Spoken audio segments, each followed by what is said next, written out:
Hey guys, welcome back to the channel. Today I've actually got a pretty short down and dirty for you guys, and it's a question that I asked when I got into the industry. I know a lot of you guys have already started asking me, and so I know there's a lot more of you out there that haven't asked, but you want to know, do I have to travel to get into the excavating industry?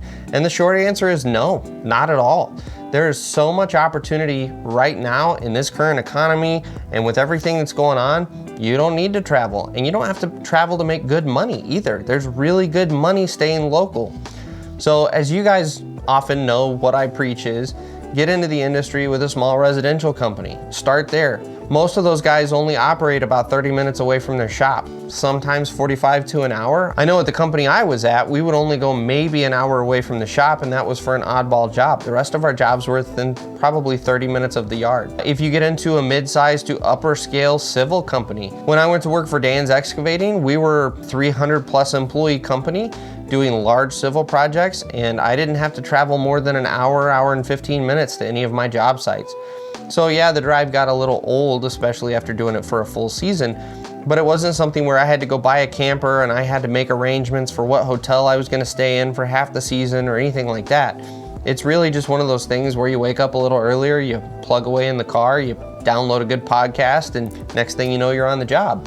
So even on the large scale projects, you don't necessarily have to travel to make it in this industry.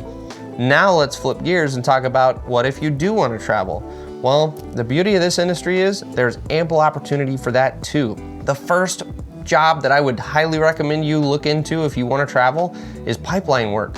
Don't get caught up in the Biden administration taking down the Keystone Pipeline. The reality is there are a lot of pipeline projects out there that are still going, they're still booming. That was just one of the big ones, and yes, it did shut down a lot of jobs, but at the same time, there is a whole pipeline industry that is still working out there. So look into it. Don't write it off as if it's not even an option anymore. So that's one major way you can travel. That's mainly gonna be within the US, and you're primarily gonna be working under locals within the union if you go into pipeline work. Another great area to work in if you wanna travel is marine work. And a lot of guys don't even think about marine type of work.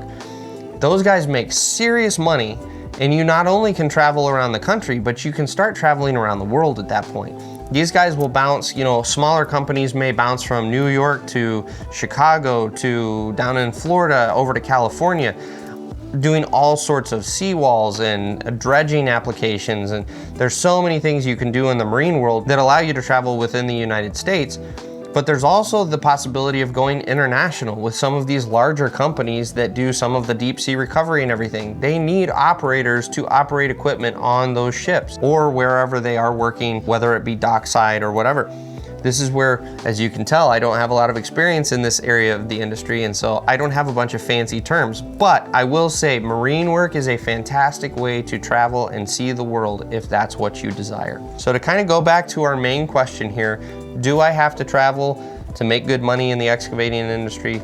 Absolutely not. There's opportunity everywhere. So please don't allow this to keep you from going out and starting a fantastic career. Go out, put out some applications, and start your career.